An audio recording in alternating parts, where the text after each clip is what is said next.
en första runda. We're from Lithuania. We're from yes. We have a company of our city television. We have social business, and we have volunteers. And we are informing our city about events. In the whole country? Yeah. 6 million? Less. Huh? Less? Less. 4? Less. Oh my god! Yeah. Smaller than Norway? Yeah, that's Smaller. 3? Yeah, 3 million. Okay.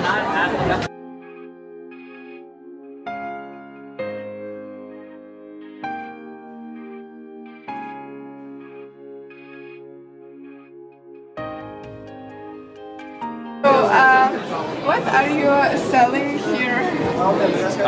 These products helps with hangovers. You don't get them basically. Okay. And have you sold a lot of them? Today, yeah, really. I wasn't expecting it really. It went really well. Okay. And for what is this cola and the case for iPhone? The cola is just for decoration, and the case we're selling them. Okay. And what's the price of it? The price is 120 in Norwegian kroner. Okay. And this one? 40. Thank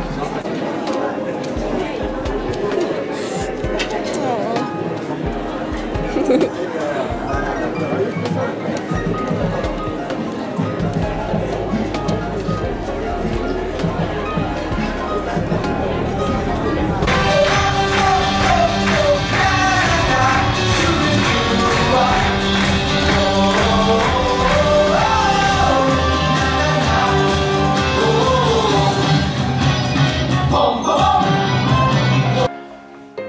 Šiandien yra trečios dienos vakaras ir ši diena mums buvo tikrai darbinga ir produktyvi. Dalyvavome mokinių mokomųjų bendrovių mugėje, kur susipažinome su daugybė įdomių žmonių, kurie buvo susidomėję mūsų projektu. Taip pat pasisėmėme tos kultūrinės patirties iš Norvegų. Ir Ernesta, kaip tau šie žmonės, kurie šiandien sutikome? Iš tikrųjų, žmonės labai pasirodė nuoširdūs ir neabejingi. Jie domėjosi ne vien tik tai Utenos televizija, bet ir mūsų gyvenimo, ateities planais, gavome pasiūlymų netgi studijuoti arba dalyvauti mainų programoje. Iš tikrųjų, kalbėjome su kiekvienu žmogum gan ilgai. Taigi, manau, kad mes jas ilgai įsiminsim. Beje, susiradom keletą draugų, kurie labai mielai kalbėjosi su mumis ir dalinasi savo patirtimi. Donatai, o kaip norvegai reaguoja į lietuvius ir ką jie žino apie Lietuvą?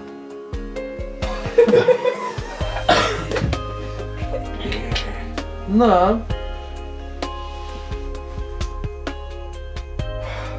iš tiesų tai norvegai nelabai domisi Lietuvą, bet žinau vieną, kodėl lietuviai emigruoja iš Lietuvos. O jūs tai ką tu manai? Na, į Norvegiją žmonės šiaip emigruoja iš visų šalių, ne vien tik iš Lietuvos. Na, bet lietuvų tai tikrai nemažai. Šiaip čia religijų, visokiausių, galima sakyti, visos pasaulio religijos sugrūstos į šitą Norvegiją. Tokia mifrainė gaunasi. Na, manau, aš irgi būsiu mifrainės tos prieskonis, nes irgi planuoju išvykti iš Lietuvos. Kažkur pasimokyti, pamatyti pasaulį, jūrą.